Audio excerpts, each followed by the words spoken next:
This is Mahima Rajput and welcome back to my YouTube channel guys. So आज जो मैं आपके लिए टॉपिक लेकर के आई हूँ, उस टॉपिक का नाम है ईसीजी, इलेक्ट्रोकार्डियोग्राम। सो ईसीजी को समझने से पहले हमें कंडक्टिव सिस्टम ऑफ हार्ट के बारे में पता होना चाहिए कि हार्ट में कंडक्टिव सिस्टम क्या होता है, वो किस तरीके से वर्क करता है। सो हम सभी को पता है कि हमारा जो हार्ट होता है वो इलेक्ट्रिकल इम्पल्सेस को जनरेट करता है, इलेक्ट्रिकल एक्टिविटीज़ को जनरेट करता है। सो वो जो इलेक्ट्रिकल एक्टिविटी जनरेट होती है हमारे हार्ट में, वो ऐसे नोड के थ्रू होती है हमारा, ठीक है। अब ये जो ऐसे नोड होता है जो इलेक्ट्रिकल एक्टिविटी को, मतलब इलेक्ट्रिकल इम्पल्सेस को, इलेक्ट्रिकल करंट को बना रहा है, ये इलेक्ट्रिकल जो करंट होता है हमारा ऐसे नोड से एवी नोड में ट्रांसफर होता है, ठीक है। फिर एवी नोड से ये जो करंट होता है हमारा, ये बंडल ऑफ हिस में ट्रांसफर होता है। बंडल ऑफ हिस से ये इलेक्ट्रिकल करंट ट्रांसफर होता है पुरकिंजे फाइबर्स में, और जब पुरकिंजे फाइबर्स में ये इलेक्ट्रिकल करंट आता है तो हार्ट उस टाइम पर क्या करता है, कॉन्ट्रैक्ट करता है बहुत अच्छे से, ठीक है। जब हार्ट कॉन्ट्रैक्ट करेगा तो कॉन्ट्रैक्शन क्या शो करता है, हमारे जो इलेक्ट्रिकल करंट है वो अच्छे तरीके से ऐसे नोड से एवी नोड में, एवी नोड से बंडल ऑफ हिस में, एंड बंडल ऑफ हिस से पुरकिंजे फाइबर में स्प्रेड हो गए हैं। नेक्स्ट हमारा क्या होता है, अब जो हमारी बॉडी के टिश्यूज़ होते हैं, फ्लूइड्स होते हैं, वो बहुत अच्छे तरीके से हमारी जितनी भी एक्टिविटीज़ हैं हार्ट की, इलेक्ट्रिकल एक्टिविटी, उन्हें कंडक्ट करते हैं, हमारी बॉडी की सरफेस पर शो करते हैं।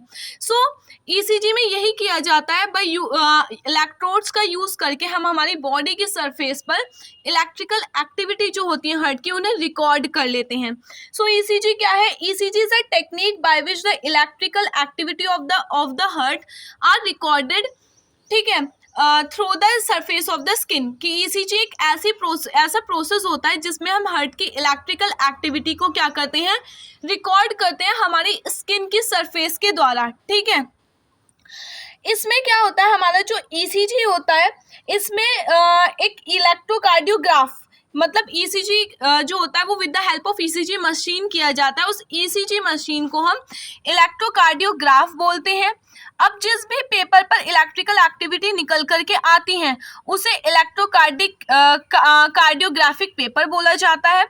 इसके अलावा जो भी हमारे पेपर में, ग्राफ में जो भी कॉलम्स होते हैं उन्हें इलेक्ट्रोकार्डियोग्राफिक ग्रिड बोला जाता है, ठीक है। तो मैं एक एक करके इन सब के बारे में आपको बताऊंगी, इन तीनों चीज़ों के बारे में बताऊंगी।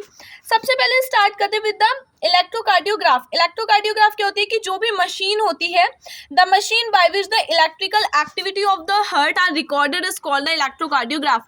जो भी मशीन होती है जिसके द्वारा इलेक्ट्रिकल एक्टिविटी जो है हार्ट की वो रिकॉर्ड की जा रही है, उसे इलेक्ट्रोकार्डियोग्राफ बोलते हैं।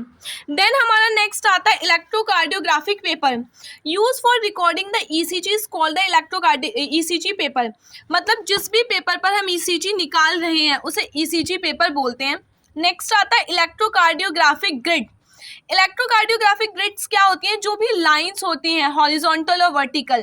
सो electrocardiographic grids refers to the line on the ECG paper. The ECG paper has the horizontal as well as the vertical lines. कि जो भी हमारी लाइंस होती हैं ECG पेपर पर, हॉरिजॉन्टल और वर्टिकल, वो इलेक्ट्रोकार्डियोग्राफिक ग्रिड में आता है। अब क्या होता है कि हर एक जो लाइन होती है, the ECG paper has the horizontal and vertical line at the regular interval of 1 mm. Every fifth line is thick. ये कह रहा है कि जो भी हॉरिजॉन्टल और वर्टिकल लाइन है वो उन दो लाइंस के बीच का जो गैप होता है वो 1 mm का होता है, और हर 4 लाइन के बाद जो फिफ्थ लाइन होती है हमारी, वो क्या होती है, बहुत थिक होती है। नेक्स्ट हम बात कर रहे हैं टाइम ड्यूरेशन की, कि ईसीजी जो रिकॉर्ड करती है हमारी वेव्स को, इलेक्ट्रिकल एक्टिविटीज़ को हार्ट की, वो किस किस टाइम ड्यूरेशन में करेगी, मतलब जो कॉलम्स होते हैं वो कितने कितने टाइम ड्यूरेशंस को शो करते हैं। तो सबसे पहले आता है हमारा कि जो 1 mm, जो मैंने आपको बताया, 2 कॉलम के बीच में, 2 वर्टिकल लाइंस के बीच का गैप 1 mm है। सो 1 mm में 0.04 सेकेंड का टाइम ड्यूरेशन शो होगा। अब मैंने आपको बताया था कि हर 4 लाइन के बाद जो फिफ्थ लाइन होगी, जो 5वीं लाइन होगी, वो थिक होगी, और वो जो थिक फर्स्ट लाइन से लेकर के जो थिक लाइन है उन दोनों का डिफरेंस कितना होगा, गैप होगा 5 mm का। और ये 5 mm कितनी टाइम ड्यूरेशन को शो करेगी, 0.2 सेकेंड ड्यूरेशन को शो करेगी ईसीजी पेपर में, ठीक है। अब हम बात करते हैं अब क्या होगा, ये जो टाइम ड्यूरेशन होता है ये हमें एक्स एक्सिस पर शो होता है, ठीक है। अब जो एम्पलीट्यूड शो होगा जो वो वाई एक्सिस पर शो होता है। एम्पलीट्यूड में क्या कहा गया कि 1 mm जो 1 mm का जो गैप था दो हमारे कॉलम्स के बीच में, उसमें 0.1 MV एम्पलीट्यूड शो होगा, और 5 mm पर 0.5 MV जो होगा वो एम्पलीट्यूड हमें शो होगा, ठीक है। अब द स्पीड ऑफ पेपर, मतलब पेपर की स्पीड कितनी रहेगी ईसीजी निकालते हुए, so can be adjust at 25 mm per second and 50 mm per second. इसे जो ईसीजी की पेपर की स्पीड होगी उसे हम अपने हिसाब से एडजस्ट कर सकते हैं, या तो हम 25 mm पर सेकेंड के टाइम से सेट कर सकते हैं, या फिर 50 mm पर सेकेंड के टाइम से इसे हम सेट कर सकते हैं, ठीक है। नेक्स्ट इसमें बात हो रही है हमारी यूजेस ऑफ ईसीजी, मतलब ईसीजी मशीन का क्या यूज है हमारा। सो ईसीजी की मशीन को यूज किया जाता है इलेक्ट्रिकल एक्टिविटीज जो होती है हार्ट की, उन्हें रिकॉर्ड करने के लिए। अब हार्ट की इलेक्ट्रिकल एक्टिविटीज को रिकॉर्ड कब कब किया जाता है, मतलब ऐसा टाइम कब आता है कि जब हमें ईसीजी करनी पड़ती है किसी भी पेशेंट की। तो सबसे पहले हार्ट रिदम्स को जानने के लिए, हार्ट रेट को जानने के लिए, अगर पेशेंट को डिसरिथमियाज है, डिसरिथमियाज का मतलब होता है जिसमें इरेगुलर हार्ट बीट रहती है पेशेंट की। इसके अलावा एबनॉर्मल इलेक्ट्रिकल कंडक्शन, मतलब अगर कंडक्टिव सिस्टम में किसी भी तरीके की एबनॉर्मलिटी आ गई, या तो ऐसे नोड अपना वर्क सही से नहीं कर रहा, या फिर एवी नोड सही से नहीं कर रहा, या फिर पुर्किंजे फाइबर्स या फिर bundle of his properly contract नहीं कर पा रहे हैं, उस केस में क्या करना होता है, ईसीजी हमें करनी होती है। नेक्स्ट आ रहा है poor blood flow to the heart muscles. अगर हमारी हार्ट की मसल्स को प्रॉपर ब्लड फ्लो नहीं हो रहा है, स्टीमिया हो रहा है, उस केस में भी हमें ईसीजी करनी होती है।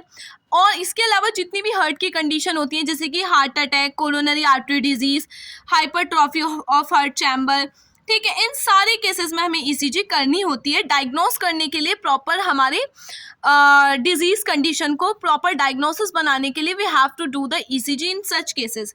नेक्स्ट आता है हमारे लीड्स की बात करेंगे कि ईसीजी में कितनी लीड्स होती हैं। सो ईसीजी की लीड्स जो होती है हमारी, सबसे पहले यहाँ पे मैं एक चार्ट शो कर दूंगी आपको, जिसमें आपको ये पता चल जाएगा कि जो ईसीजी की लीड्स होती हैं वो कौन सी लीड कहाँ पर हम प्लेस करते हैं। तो अब हम बात करेंगे हमारी जो भी ईसीजी की लीड्स होती हैं वो कैसे कैसे प्लेस की जाती हैं। तो दो लीड्स होती हैं, एक लिम्ब लीड्स होती है और चेस्ट लीड्स होती हैं। सो जो लिम्ब लीड्स होती हैं हमारी, वो राइट हैंड और लेफ्ट हैंड, राइट लेग और लेफ्ट लेग पर प्लेस की जाती हैं। इसके अलावा जो चेस्ट लीड होती है वो 6 लीड्स होती हैं, जिनमें नंबरिंग डली हुई होती है V1, V2, V3, V4, V5 and V6। सो जो V1 होती है हमारी, वो राइट स्टर्नम में 4th इंटरकॉस्टल स्पेस पर प्लेस करते हैं। V2 जो होगा वो हमारा 4th इंटरकॉस्टल स्पेस पर प्लेस किया जाएगा, लेकिन लेफ्ट स्टर्नम में। V3 जो होगा वो V2 और V4 के बीच में प्लेस किया जाएगा। अब V4 जो होगी वो 5th इंटरकॉस्टल स्पेस में प्लेस की जाएगी लेफ्ट साइड, लेकिन मिड क्लैविकुलर लाइन के लेवल पर। V5 जो होगी वो जस्ट V4 के बाद प्लेस की जाएगी हमारी एट एक्सिलरी लाइन पर, और जो V6 होगी वो V5 के जस्ट बाद प्लेस की जाएगी हमारी मिड एक्सिलरी लाइन पर, ठीक है। तो इस तरीके से हम जो ईसीजी की लीड्स हैं उनको प्लेस करेंगे। अब हम बात करते हैं हमारी जो ईसीजी की वेव्स होती हैं, कि एक कार्डिक साइकिल में हमारे ईसीजी की कितनी वेव्स बनती हैं उनके बारे में बात करेंगे। सो ईसीजी की 5 वेव्स बनती हैं, P, Q, R, S and T। जो P वेव होती है ये रिप्रेजेंट करती है किस चीज़ को, the P wave represent the electrical impulses starting in the SA node। मैंने आपको कंडक्शन सिस्टम के बारे में बताया था। सो कंडक्शन सिस्टम में जो इलेक्ट्रिकल इम्पल्स होते हैं, जो करंट होता है, वो ऐसे नोड से स्टार्ट होता है। सो P wave उसी को रिप्रेजेंट करती है कि ऐसे नोड से क्या हो रहा है, हमारा करंट जो है वो बन रहा है, ठीक है, इस चीज़ को रिप्रेजेंट करेंगी। And spreading through the atria, और वो जो करंट है वो आर्ट्रियाज, हमारे जो आर्ट्रिया होते हैं राइट और लेफ्ट एट्रिया, उनमें स्प्रेड हो गया है, ठीक है। और ये किसे रिप्रेजेंट करती है, और आर्ट्रियल डीपोलराइजेशन का मतलब होता है कॉन्ट्रैक्शन। सो आर्ट्रिया जो एट्रियम है, लेफ्ट एट्रियम और लेफ्ट एट्रियम, वो कॉन्ट्रैक्ट हो रहे हैं हार्ट के, उस चीज़ को रिप्रेजेंट कर रही है ये।